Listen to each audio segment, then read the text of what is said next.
So we've already covered Havel's greengrocer, haven't we? So Havel wrote a book on totalitarianism, effectively, and he came up with the idea of the greengrocer in the Soviet Union, who puts the signs of the regime around, just so they'll be left alone. They're not going to have a mob, randomly assault them or try and break the windows or steal things and burn down their business, because that, of course, is what Maoists do.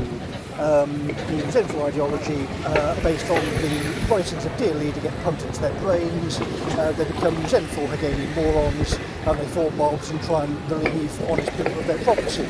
So this is why they're dangerous. So in public bodies you can say, well, okay, that's fine, we can't move you personally based on your personal views, etc., etc. But obviously, we're not obviously complete idiots, so we can look at the world around us, engage in intelligent conversation and make inferences. So if the managing director of a £5 billion local authority is trying to run a public body based on essentialism, given the stuff that the Americans are experiencing in 2017, this woman should be immediately removed from a British public body. She cannot do the job, and again should clearly be prosecuted, as should David Gilbourne, quite clearly. The obvious damages in the States, of course, because of this shit, was burning cities down. In Birmingham we were relatively lucky, so it was a bureaucratic incursion effectively, which we thought of thwarted in the court office. If you want sort of a bespoke counterintelligence team, the guys who are just expecting to be violently assaulted just as the course of the job are probably going to be quite good, because their eyes are all over the place anyway, when you're thinking about being on duty, as it were. But of course, because of the decay of the city, being on duty in that kind of role is always logically there anyway. But it's always on duty with no support, right? You've got nothing. You've got a sort of a psychopathic leisure centre manager who is just siphoning off money, not doing the job. I don't know, what a complete mess. Again, just the benefit of being here is you can just sort of walk and think and sort of be lost in the crowd. Nobody actually knows who I am, so that's not actually a problem. So you can sort of vanish in a sense. So you've got obvious physical security in that kind of sense. But there's no sort of physical security in terms of assets. I mean, given sort of the gang culture, how that thing's going to be ever be sold, I have no idea. But of course, you've got to be honest with the buyer. So if they ask me about the place, of course you've got to give them an intelligent answer, haven't you? Which you're probably not going to go that way in terms of selling it. But it's just that they've got themselves in such an absurd position, because you can do the job effectively from anywhere on Earth. You could do the job just from the moon if you had a connection to the laptop. So that they're creating. The fake bureaucrats say, "Oh, naughty, we don't want you." But again, I don't know who is we. I don't know the idiocy of that place.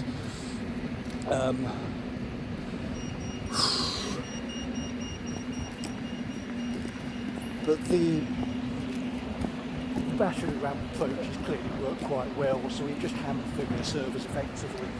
So back in November again, just had to get out of the place. I mean, it's just not safe. We all had someone like telling to stab someone else by the bottle of rugby. I think it's sense too much to come out and deal with that kind of stuff. You don't sort of play around with those kind of people. So as things get to decay further and the aggression began to come into the offices as well, you realise that Birmingham sort of built itself basically an open-air prison full of people who are now incited to attack you, and it's just clearly not safe. But the benefit again is because we've been doing all the work, the amount of documentation into their servers all those years while maintaining the job as well, by the way, was quite significant. It was quite well done, the setup. So again, as soon as she's caught, as soon as she's interviewed under caution, it all goes. It all goes. So it's just a matter of time. Again, anybody in the world can play this game. So if you want a person in Birmingham, first name dot last name at birmingham.gov.uk, they will obviously play around and hide and try all sorts of pathetic little games to try and hide these people.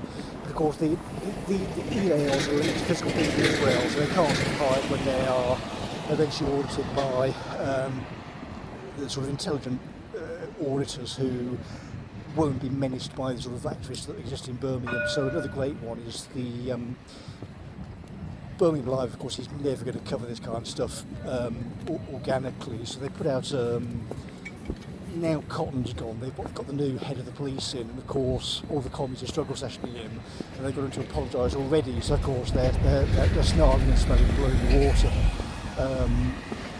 But again, none of this helps, because as soon as he has to actually get involved, we can have that kind of discussion, aren't we? So the way this works is you explain the political theory, you explain what a struggle session is, and you say, well, I'm the head of the police, I won't be struggle sessioned by communists, or you leave. I mean, it's very simple, isn't it? Because this would affect his ability to police, including policing my assets, which he isn't doing.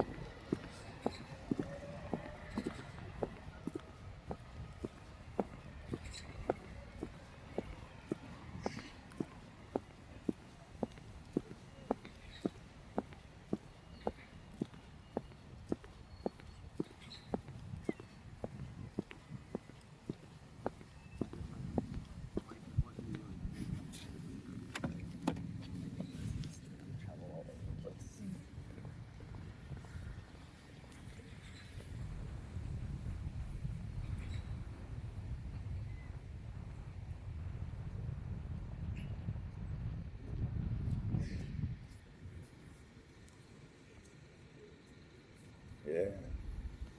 It is the English accent that fools people, isn't it? My dad did actually set me up to be a secret agent. Don't play silly games with the Celts. I mean, that's an incredibly bad idea. I mean, the idea that you would, you've got a national tragedy of that kind of proportions. A thinking human being step back and say, okay, well, it's not about me for this.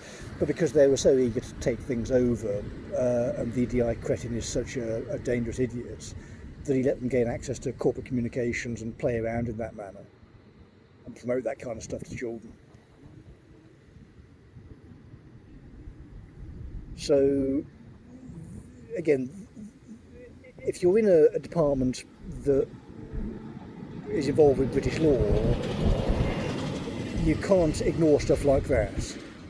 And the Office of the Solicitor has been ignoring that for 6 years and refusing to come and speak to me.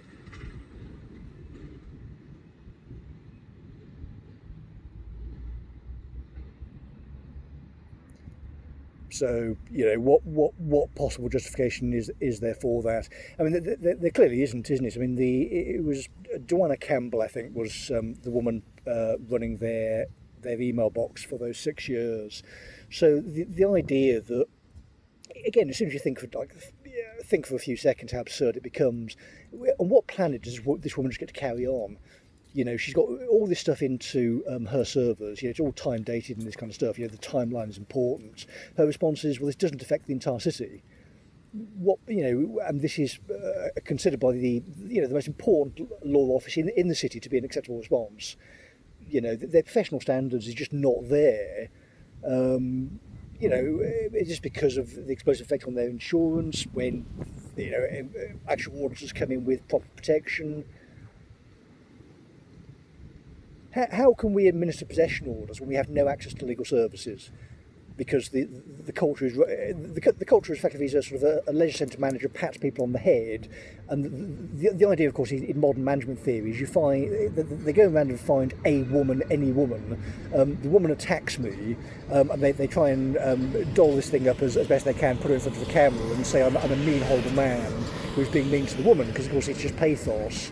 In the information economy, it's a numbers game. So out of a sample size of 5,000 women, 4,500 will think I'm evil, 500 will realise I'm normal, but the mob will try and eat me alive, and that will be it. But that's the idea that they're doing.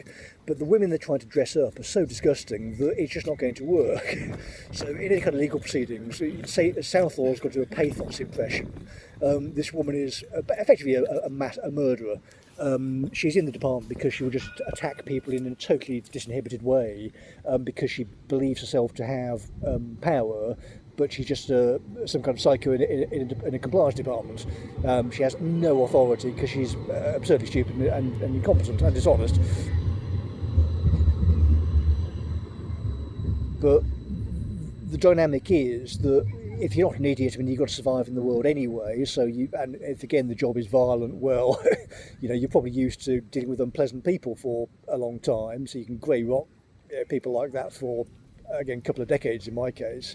But as soon as adult matters need to be discussed, her throat is getting cut, isn't it? Nobody cares what this idiot thinks. She's being removed from any kind of adult conversation unless it's mediated by a solicitor and police. Because she's being removed from the department, she's being arrested and she's going to prison, and possibly being executed at some point if again Lowe has his way with a referendum and the British decide that the people who've done this do actually deserve to have their lives cut short, much as the people being violently assaulted, stabbed and murdered every day are.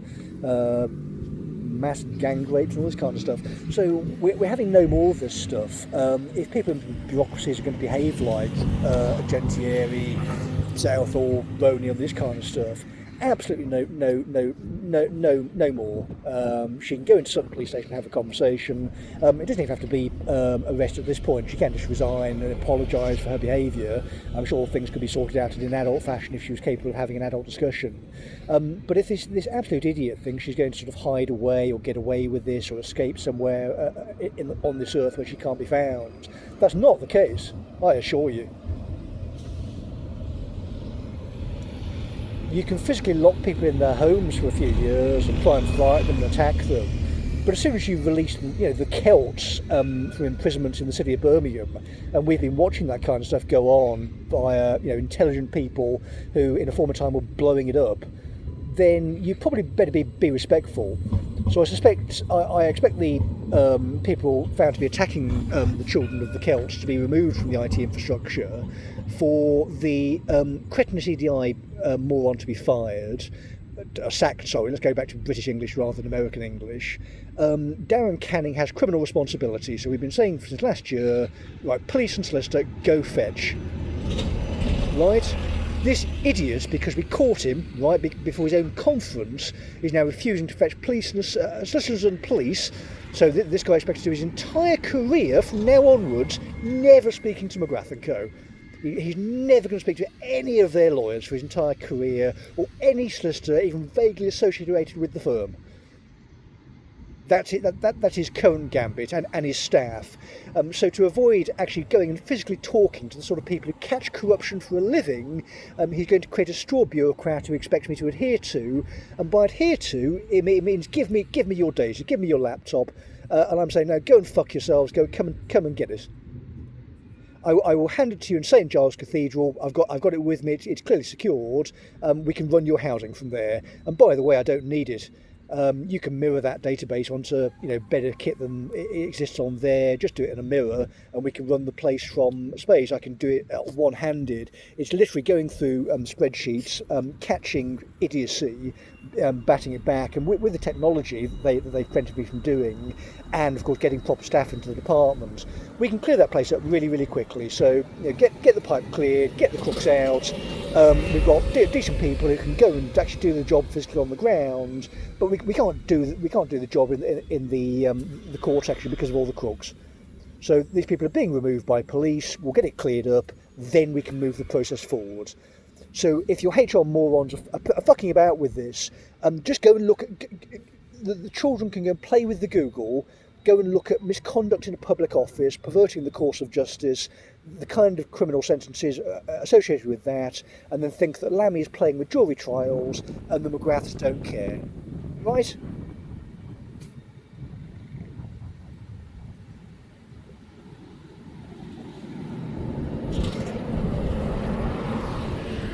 So what should be happening is Joanne Roney, the Managing Director of Birmingham City Council, should be doing as she's told by her own court officers, which means walking into Sutton Police Station and providing a written statement under caution regarding her statements in Birmingham University and her failure to respond to the letter of action from her court officer that expired after the Celtic Festival of Samhain, where her head got taken off.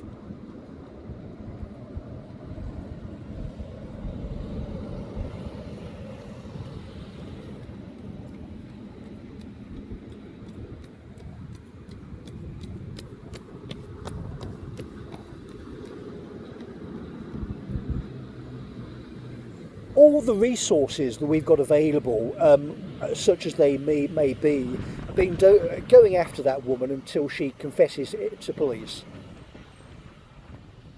The idea that the thymotic ghost of the McGraths would tolerate that kind of behaviour is for the birds, love.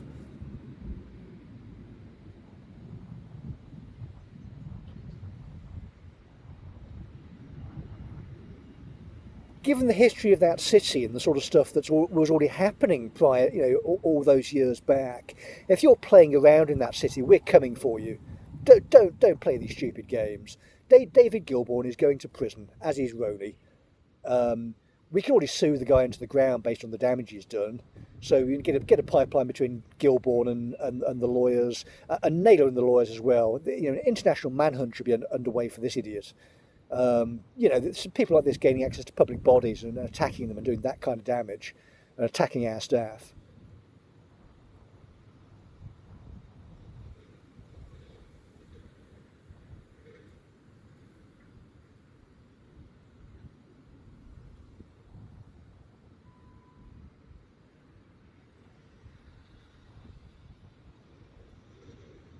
So if I can't return to my home because it's a risk of being firebombed, you may want to go and speak to my dad's old mate who lives around the corner. So again, he can probably link you with solicitors at some point. I mean, it's difficult at this point to not do that. So if you imagine the air is full of this sort of crackling energy in the British legal profession, and that anyone in the country manages to actually get the most disgusting person they can possibly find, who just wants a few quid and will put things into a court process and get things moving. And if they don't do as they're told, I'll come after them too. But someone will take it eventually. You've got to think, and if not, how incompetent is the current incumbents in Parliament? Well, they can't go and train their own. So the British deserve to die if they can't work this one out. You have given them a screaming meteor hurtling towards Birmingham, threatening to wipe out the dinosaurs. You've got practical and entirely reasonable policy positions that can make this happen, and a lot of energy behind it to get it done. And the total decay and the speed of it in front of you, as soon as the lawyers start going in with forensic auditors, it all kicks off. That's when security becomes important, and that's when you're looking at a rapid general election.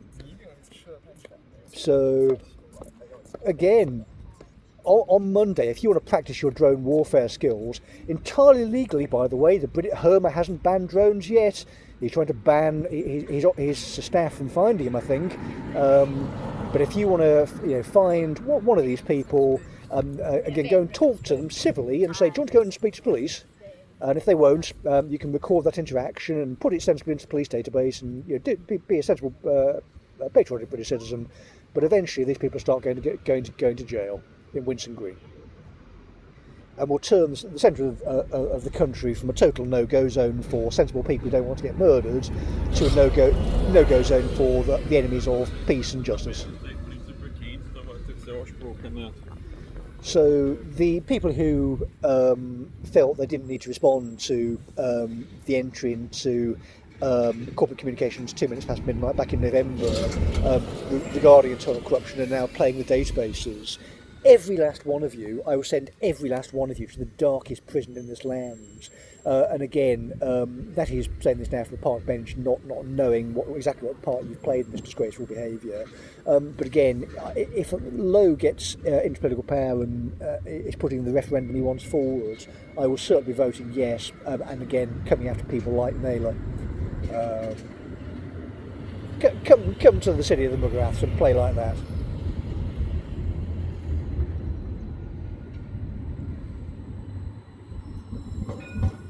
There we go. There's another one. There's the global game of Where's Wally. Naylor was, of course, effectively the head of the CSJ factory based on his behaviour. So if you can trace him down globally and stick a drone in his face, he can experience the first taste of counter-revolutionary drone warfare. There's a better way to put it, isn't it? In postmodern fifth-generation warfare space, counter-revolutionary drone warfare. And obviously, since I thought it through before anyone else, based on timestamp, I get to be Biggles until we get rid of Charles.